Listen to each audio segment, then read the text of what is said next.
क्रम की व्याख्या चल रही है और अभी तक हम लोग 39 श्लोकों तक का अध्ययन अध्यापन कर चुके हैं और इसी क्रम में 40वां श्लोक है। राजाओं के गुण बताए गए कि यदि जिस राज्य में राजा के अंदर ये 6 गुण न हो तो उस राज्य में निवास नहीं करना चाहिए। बताया कि ऐसाम एते कि जिस राज्य में या जिस राज्य में षड्गुणा न प्रवृत्ता, जिस राज्य में यह 6 गुण न हो तो को अर्थ है तेसाम, उनके राज्य में पार्थियोपाश्रयण, उनके राज्य में निवास नहीं करना चाहिए। ऐसाम माने जिसके राज्य में षड्गुणा न प्रवृत्ता, ये 6 गुण न मिलते हों, जिस राज्य में इस राजा के राज्य में ऐसे 6 गुण न हो तो ऐसे राज्य में किसी भी व्यक्ति को निवास नहीं करना चाहिए।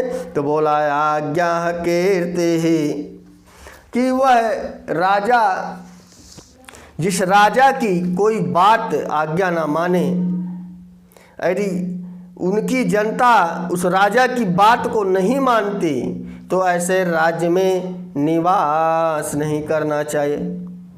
कीर्ति कि उस राजा का यश ना हो, आज्ञा पालनम कीर्ति पालनम और ब्राह्मणा नाम पालनम, कि जिस राजा के राज्य में आज्ञा का पालन ना हो, यश का पालन ना हो, माने उसके यश का कोई सम्मान ना करता हो, और ब्राह्मणा नाम ब्राह्मणों का, ब्राह्मण माने शिक्षक वर्गों का यदि सम्मान ना हो तो ऐसे राज्य में रहना उचित नहीं है। यह भर्तृहरि बता रहे हैं कि राजाओं के 6 गुण होते हैं और इसे अगर 6 गुणों से युक्त राजा है तो ऐसे राज्य में निवास करना उचित है। अगर कोई भी गुण नहीं है तो वहाँ पर निवास करना अनुचित है। तो बोला ऐसा में ते सद्गुणा न प्रवृत्ता, जिस राजा के राज्य में जिस राजा के अंदर ये 6 गुण यदि नहीं है तो ऐसे राज्य में निवास नहीं करना चाहिए। तो पाला बोला आज्ञा कीर्ते पालनम ब्राह्मणानम, कि जिस राजा के राज्य में आज्ञा का पालन ना किया जाए, कीर्ति का सम्मान ना किया जाए, माने यश, वह राजा यशस्वी है, देश विदेश में उसका नाम है, यदि वहाँ की जनता मान ले तो सही है, न मान रही हो माने उसके यश पर प्रश्न चिन्ह उठा रही हो तो ऐसे राजा के राज्य में भी नहीं रहना चाहिए।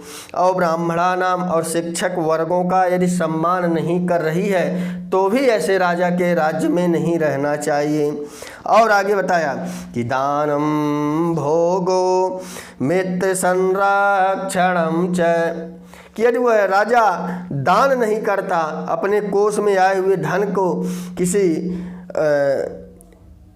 चीज़ के उत्थान के लिए, किसी व्यवसाय के उत्थान के लिए यदि वह प्रजा में दान नहीं दे रहा है, सहायता नहीं कर रहा है, भोगो उस धन का वह उपभोग नहीं कर रहा है, और मित्र संरक्षणम और अपने मित्र का संरक्षण नहीं कर पा रहा है तो ऐसे राजा के राज्य में रहना अनुचित है। ऐसे राजा के राज्य में रहना अनुचित है। पहला बताया आज्ञा, दूर से कीर्ति माने यश, ब्राह्मणा नाम शिक्षका नाम, दानम दान के द्वारा, भोगम उपभोग के द्वारा, मित्र संरक्षणम और मित्र के संरक्षण के द्वारा, कि जो राजा अपने मित्र का, अपने प्रजा का संरक्षण नहीं कर पाए, भोग अर्थात जो धन है उसका वह संपूर्ण उपभोग ना कर पाए, दान ना दे पाए, माने कहीं किसी धर्म उत्थान के लिए, किसी आवश्यक कार्य के लिए, किसी फैक्ट्री के लिए बेतहाशा वह दान करे या